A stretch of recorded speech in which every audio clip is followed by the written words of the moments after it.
All right, let's see what BadgePlug got to say. I'm going to make a video on NBA 2K creators, but it's not going to be this video. I'm going to go on a rant. I'm going to go on a little... But y'all going to get it. Y'all going to get it. I'm not going to give it to y'all now, but I'm going to give it to y'all. Made it to the biggest news drops of the 2K cycle. We knew the gameplay reveal was going to be mostly cinematic footage, and it turned out we only got about 43 seconds of real gameplay.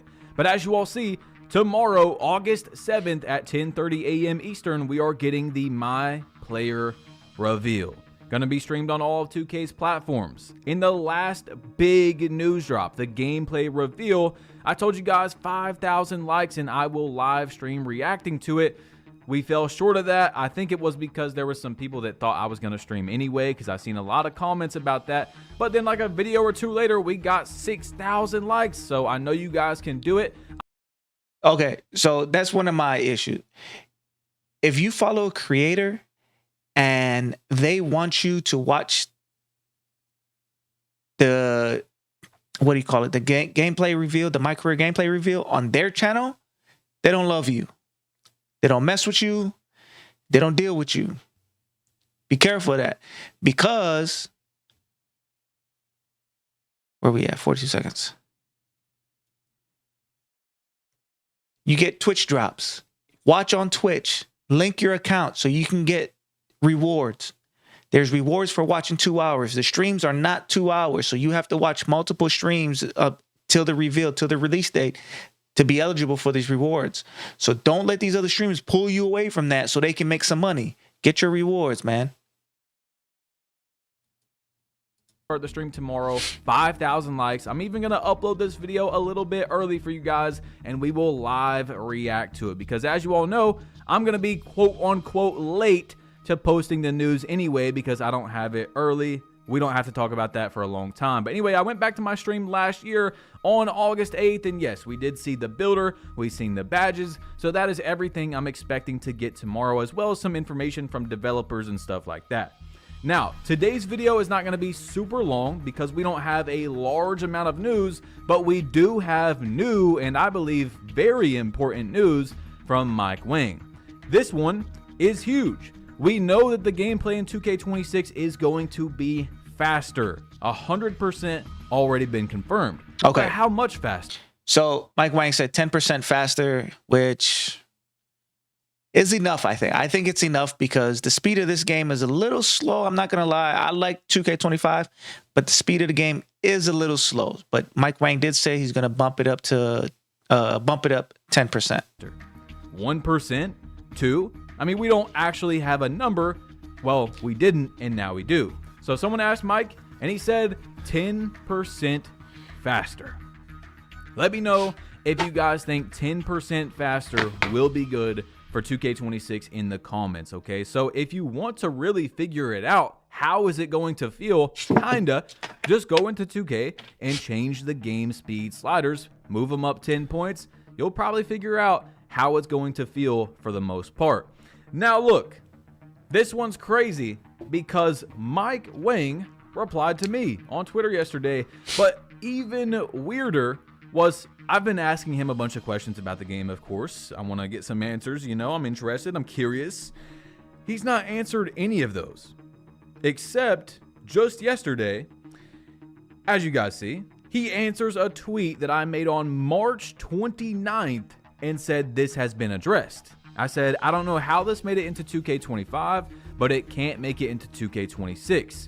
Reaching at the wrong side and making you fumble the ball is crazy. This is not a rare animation at all. It happens almost every game. So if you guys have played 2K25, you already know what I'm talking about. There was no reason to even show you the clip. The defender reached at the wrong hand. The ball was in my right hand. The defender completely missed the steal attempt going for my left side, and it made me fumble the ball. You can have a 99 ball handle, and it will happen to you every single game, especially if someone is spamming you. It's one of the biggest issues with 2K25's actual gameplay. So I agree with that. I 100% am glad they got rid of that. But one thing I really want them to fix is if you're spamming steals, you should get penalized with your takeover for a bad steal attempt. If you steal and you're just caught off guard, you're getting punished defensively, all right? But at the same time, you should be getting punished with your takeover because you shouldn't be getting your takeover spamming steal, giving up buckets while your other teammates are getting graded out for defensive breakdowns while you're off in no man's land in a steal animation, and then you get to run down court, get the ball, cherry pick, and score 2 buckets. Now you got your takeover, and there's no penalty for that. There should be a penalty, in my opinion, because defense in this game, the best way to play defense, unfortunately, is to spam. The best defense should be to get bumpy. In real life, go look at how many on-ball steals there is in a full entire 48-minute NBA game. Go check it out. On-ball steals per game. Very, very low. We should get bumpy animations. 2K16 is a very good example. If you want to go check it out, type in Red City Boy versus Pretty Boy Fredo. Maybe you guys have seen it. You can get real bumpy. Pretty Boy Fredo was known as the good, entertaining player that was breaking people's ankles, but when he played someone good, like Red City Boy, well, he was able to get bumped a lot. If you knew what you were doing, you could play very good defense. Anyway. And I think that's where the game needs to continue to stay balanced. I think 2K25 was more skewed towards defense, especially after a long time of offense being overpowered. So they brought defense up. I think the offense needs just a little bit of a buff and some animations fine-tuned, and the game should be solid. I don't see any reason the game should have any issues. Dimework went to Twitter and he said, remember how you could flick up while walking backwards in 2K19 and get nice retreat size ups? Is there anything like that in 2K26?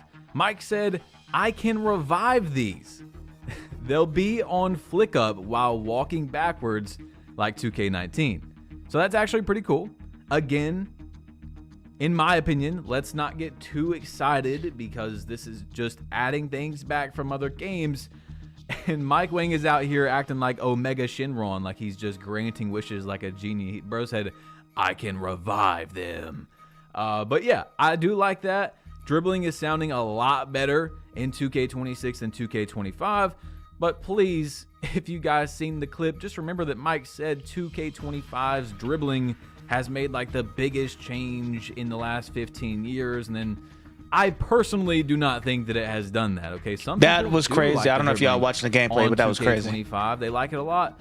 Not me. I just don't think it's that good compared to other 2Ks. Anyway, Mike said another dribbling tip for 2K26: you can vary the speed of your dribble and triple threat moves by how slow or fast you move the right stick. I like Great this for changing pace. It's a feature that's been in 2K for a while, but its effects are more noticeable this year. So, and I think that's gonna be cool. I know it's crazy, but I actually do use triple threats a lot. If you guys watch me, if you don't just watch the news videos, or even if you do just watch the news videos, you've probably seen in the gameplays where I do use triple threats quite a bit. Because I feel like if you had an effective jab step and not just a canned animation jab step, you just right? I feel like that would be a lot more effective. I feel like that would improve gameplay a lot. So it's something that I'm going to be looking at pretty early into the game. I'm not crazy like every play triple threading, but especially on like the 1v1 court or, in the rec or something where you catch the ball and you just be patient for a second. Read the court, read the defense, read the defender in front of you, and then make your move. It'll be interesting to see, okay? So this is really weird because Coldeman said, can you please make it to where your player doesn't switch hands with the ball after you quit running in 2K26? And yes, I do have the passive dribble hand switches disabled. And Mike said, keep passive dribble hand switches disabled. So I'm pretty sure he did read that Cole said, I do have it disabled. So I'm guessing it does work correctly this year because it didn't work correctly this year. And that's Everyone true. would say, "Oh, That's just turn true. off this I setting," went and it tested that, and it still does did it. I don't Yeah. care what you gotta say. It shouldn't do that. You shouldn't completely just let go of your stick and your guy switches hands. That's just silly. It's never been like that in other 2Ks. Anyway, I think this one is pretty important, especially for you guys that are planning on it with the custom layup packages and stuff, making a finesse finishing build, or just having some sort. I mean, even if you don't have high layup, it's still, I'd say, decently important. Mike said, the question was, will there be a boost for turning the layup meter off? And he said, just like turning the shot meter off for shots, meter off will give you a slightly large green window for layups too. Wait. Now, where I'm a little bit concerned how do you with layups time this year, layups? as I told you guys, of course, There's we don't no want anything indicator. in the gameplay to be an exploit, something that is a genuine exploit. Is that You gotta be on another level. And it You got to be on another level to time your layups without a meter, because the release points and just you really have to know every single layup animation to time that right every time. could have just been how strong RNG was. It felt like a lot of times, I mean, guys, I had a 99 layup James Harden build in 2K24. For those of you that don't know, I make all kinds of builds throughout the year, guards, locks, centers, whatever. And it's a complete difference in watching your player, letting go of, okay, this is where I should let go of the layup, than in 2K24. Like, it just felt like it didn't match up with when you would let go of the layup, but it could have just been the heavy RNG in the game. So hopefully that is I different hope it's in fixed. 2K26. All right, because finesse finishing definitely needs to be better. Again, I think that 2K, like the dunk meter, like so many other things they've talked about, they're trying to get in the middle of 2K24 and 2K25. All right, so our next one is, are free throws green or miss? Is there RNG? Free throws on all-star difficulty and above are green or miss. Pure. All right. I don't know if you guys ever had this happen to you, but there's multiple times in the rec where I would miss a 100% slightly early for no reason. I timed it 100% correctly, but it gave me a slightly early release and I would miss it. There's been multiple times when I'm playing in a rec and that has happened to me. No RNG. I remember, I'm not going to talk about this too long, but I know there's a lot of my fives guys out here, rec and pro-am, man. There was a lot of complaints about the free throws this year. I mean, just so many very high rated free throws missing a little bit too much. Like, 99 free throw guys missing 95s, 96s, a lot more than that actual percentage should be when you're shooting a 95% free throw. Anyway, does real player percentage still exist in 2K26? Yes, but only for offline modes. That's So you guys that's do where it not should have be. to freak out about that. We're okay. The game actually might have some sort of skill gap this year. Every game has a skill gap. Every 2K ever. Okay? So again, we need to talk about that for just a second. But every game has a different level of skill. How much there is inside of who is the worst players in the game, who is the best players in the game. And 2K25's, in my opinion, was one of the lowest skill gaps. The ceiling was heavily nerfed with RNG, and now this year, with no RNG, we should see a big difference just off that. Then you have slingshot effect, possible engagement optimized matchmaking, dynamic difficulty adjustments. I mean, we could go on, and those are things we need to just say. Hopefully, they're not in 2K26. You do also have skill-based matchmaking. Some people like that, some people don't. But yeah, definitely no slingshot effect. We've talked about that as well. Anyway, 2K dropped today the courtside report on presentation. We knew it was coming out this week. Now, So presentations looks good. I'm not a big fan. I'm not a big guy on the halftime shows, the intros. I might watch it once, call it a day. Other than that, I just want it skipped every time. I just want to get into the game. I'll watch it once. Oh, it's a cool intro, cool animation. But other than that, I just want to be on onto the Now, game. our next news is my player. Immerse yourself in the atmosphere, blah, blah, blah. You can read into it. I'm not actually going to dive deep into the article. Basically, new commentators coming back. The lighting is definitely better. I told you guys, as someone who is very critical of 2K, you guys know the lighting looks way better than 2K25. So I actually like that quite a bit. I mean, it's not like, oh, a small detail, the lighting, and we will see in the park. They said the lighting is better this year. They said we're getting realistic parks. So I do expect to load up this game and actually like the lighting for the first time on a next-gen console, I think. Maybe 2K21 next-gen lighting wasn't too bad. I can't remember. But yeah, for the first time on our next-gen, they're not even next-gen consoles anymore. You know what I'm saying? But that's crazy. Like, lighting actually was better in other games. The whole dynamic, the lighting changes 3 times in one game. Then you have a completely black court. Like, you can't even see your player's shot or anything like that. Then you've got, like, a little bit of a sunspot in the left corner or a sunspot in the right. Yeah, the shadow is, man, the lighting, especially early in 25, that boy was out of there. You couldn't even see half the court half the time. It was rough. Corner and the whole court's dark. I mean, just so many patterns that didn't make sense, because especially if you're playing at a real life park, and these are actual NBA parks, when they make the realistic ones, especially like this year, they said they're going to be realistic. You got lights. I know, it's a crazy thing, right? Lights when it gets dark out. So yeah. But again, I do want to talk about this towards the end. Like I said, we don't have a lot of news, but we did have a lot of, in my opinion, pretty important news, like the game speed and stuff. So I just want to talk about the no-dip shots once again, just one more time. Because Mike Wang said in his post, as you guys can see, it is possible that this could change in the future, which is the green window for catch and shoot shots, quick shots, are the same as the regular shots. And Laker said, I think the quote-unquote possible change in the future is all but guaranteed. I don't think that there's much balance in adding what feels like a risk-reward thing just for it to have no risk involved. Love the concept of the no-dip catch and shoot shots, but definitely should be harder. Now, I proposed to Mike yesterday that there should probably just... No catch? It should be harder? I think it should be a different timing. But harder? I don't think so. I mean, it's an easier shot, especially if you got a good pass and a good catch. Boom, boom, boom. It's efficient. Like, you should be rewarded for that. You shouldn't be penalized for it. You should be rewarded for getting open, waiting on a catch and shoot.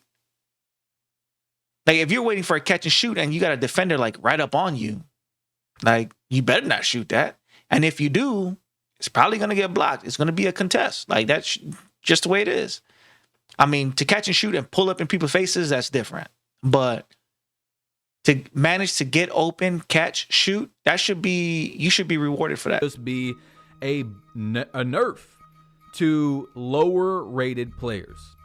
And what I mean is, Jared Vanderbilt, sorry that you got to catch that stray, brother, it's just my example, is going to have a harder time and not be as good at doing a no-dip catch-and-shoot shot as Steph Curry or Klay Thompson, guys that are elite shooters and have practiced for these moments over and over that should be that's agreed. You know that should be understood. What I think, though, I came to the conclusion yesterday, because Mike hasn't responded to any of this since that post. I think there's going to be some sort of badge. Some sort of badge. Oh, yeah, they're going to get it. Yeah, no, definitely. He will not answer anything about it since that post. So we will see tomorrow if we are going to be streaming. You guys will see it live from me right away. If not, I mean, either way, the video is going to be late. We've already talked about that before. So, guys, slap a like if you want to see a stream tomorrow. And, yeah, let me know how you feel about the no-dip shots. If you think they should, I think they should, personally, have some sort of difference from a regular catch-and-shoot shot. I mean, maybe a little bit smaller of a green window, because you're getting the advantage of being able to quicker shoot right away. Everyone's going to do that, and you're never going to see a regular catch-and-shoot shot if it's the same green window. If everyone can do it with a 65-3 and a 99, they have the same window, same no penalty. It's going to be interesting. Okay, so anyway, guys, click this if you want to see yesterday's video. Tap it. It'll take you to this. There's lots of news inside of All right, here. everybody go check out BadgePlug if you haven't checked out BadgePlug. So